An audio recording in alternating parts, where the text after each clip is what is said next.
Periódico mensal, a Revista Espírita, Jornal de Estudos Psicológicos, circulou pela primeira vez em Paris, no dia 1º de janeiro de 1858, e foi publicada sob a responsabilidade direta de Allan Kardec, até a sua desencarnação, ocorrida em 31 de março de 1869, passando a partir de então a ser administrada pelos seus continuadores, até os nossos dias.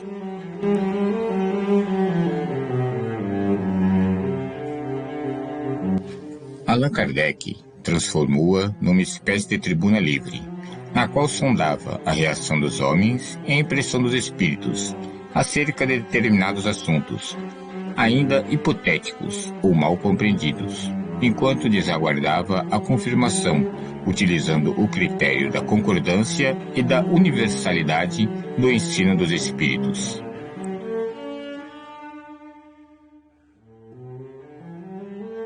Inúmeros capítulos dos livros básicos da codificação, na íntegra ou em pequenas modificações, vieram à luz por meio da Revista Espírita.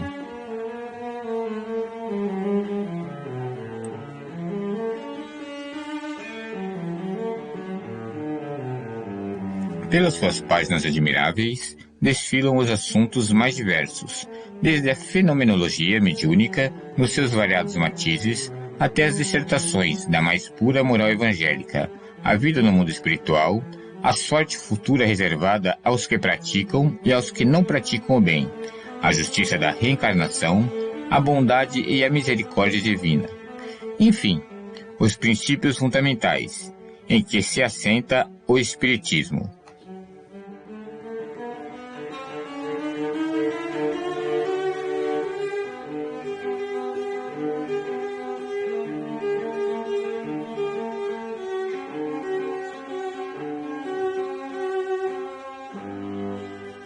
Com quase 1000 páginas, em sua versão brasileira, esta coleção compõe-se de 12 volumes, referentes aos anos de 1858 a 1869, além do índice geral, elaborado para facilitar a pesquisa, permitindo o mais amplo estudo do Espiritismo.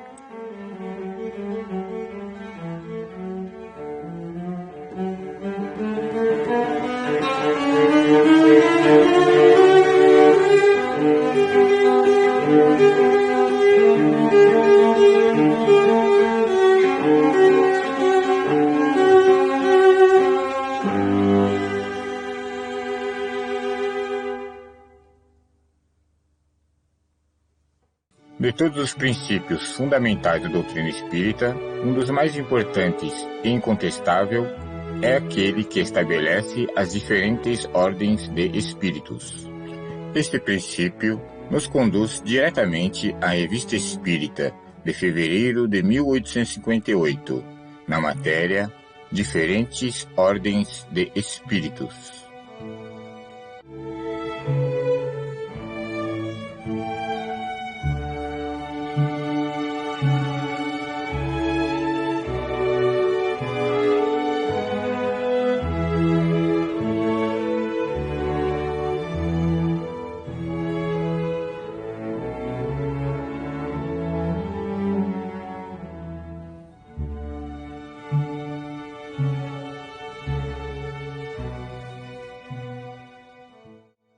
Um ponto capital na doutrina espírita é o das diferenças que existem entre espíritos sobre o duplo ponto de vista, intelectual e moral. Importante, porém, é saber que eles não pertencem eternamente à mesma ordem, e que, em consequência, essas ordens não constituem espécies distintas. A escala espírita compreende 3 ordens principais indicadas pelos espíritos e perfeitamente caracterizadas. Como essas ordens apresentam cada uma várias nuances, Kardec as divide em várias classes, designadas pelo caráter dominante dos espíritos, que delas fazem parte. Do ponto de vista da ciência prática, ela nos dá o meio de julgar os espíritos que se apresentam nas manifestações, e de apreciar o grau de confiança que sua linguagem nos deve inspirar. Este estudo requer uma observação atenta e constante. É necessário tempo e experiência para aprender a conhecer os encarnados, e não seria diferente para aprender a conhecer os espíritos. Escala espírita. Ordens. Terceira ordem. Espíritos imperfeitos. Segunda ordem. Espíritos bons. Primeira ordem. Espíritos puros. Breve resumo das características da terceira ordem. Espíritos imperfeitos. Terceira ordem dos espíritos imperfeitos. Predominância da matéria sobre o espírito. Propensão para o mal. Ignorância, orgulho, egoísmo e todas as paixões que lhes são consequentes. Têm a intuição de Deus, mas não o compreendem. Nem todos são essencialmente maus. Em alguns, há mais leviandade, irreflexão e malícia do que verdadeira maldade. Uns não fazem o bem e nem o mal, mas pelo simples fato de não fazerem o bem, já denotam a sua inferioridade. Outros, ao contrário, se comprazem no mal, e jubilam quando uma ocasião se lhes depara de praticá-lo. Em uma abordagem sobre a terceira ordem, comecemos por compreender nossa situação como espíritos e como homens.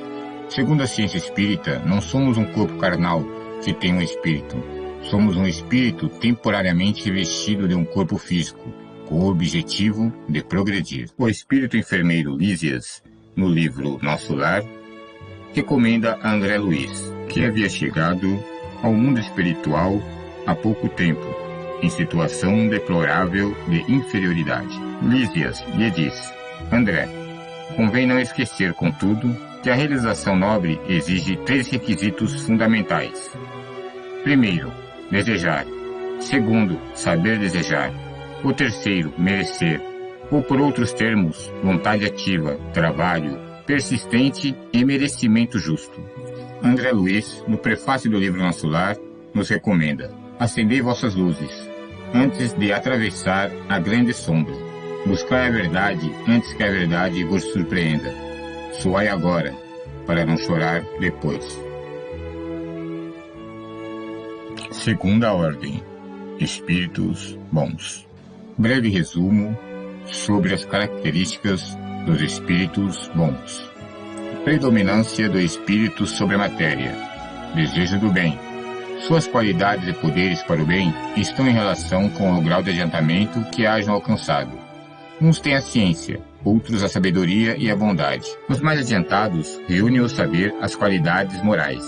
Não estando ainda completamente desmaterializados, conservam mais ou menos, conforme a categoria que ocupem, os traços da existência corporal, assim na forma da linguagem, como nos hábitos, entre os quais se descobrem mesmo algumas de suas manias.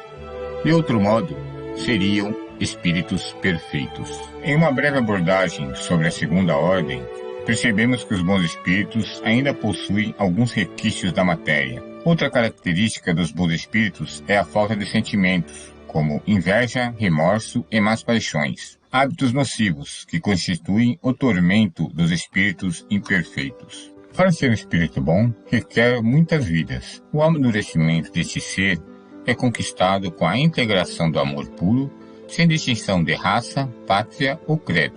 Conhecemos as pessoas como santos, gênios, protetores ou guias. Espíritos estes que se espalham por todo o universo.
Primeira ordem: espíritos puros.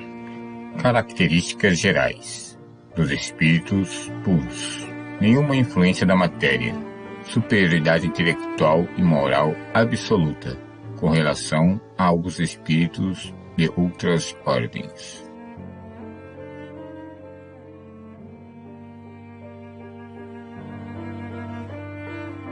Os espíritos que a compõem percorreram todos os graus da escala, se despojaram de todas as impurezas da matéria, tendo alcançado a soma da perfeição de que é suscetível a criatura. Não tem mais que sofrer provas, nem expiações, não estando mais sujeitos à reencarnação em corpos perecíveis.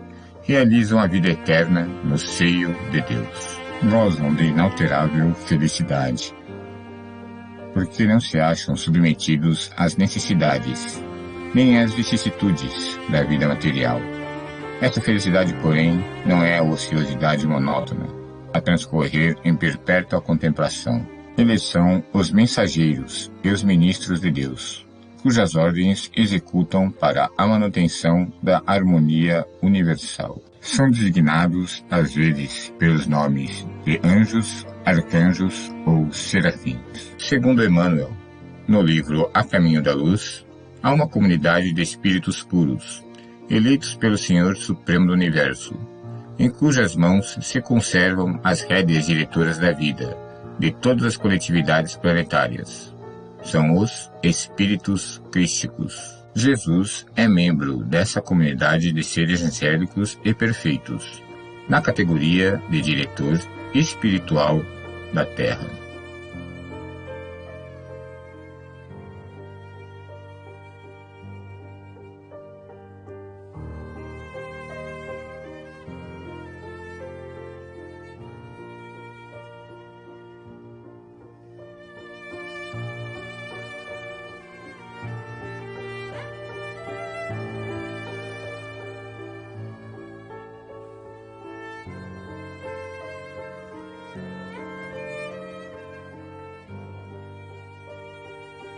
Temos o prazer de responder às perguntas sérias e de elucidá-las quando possível.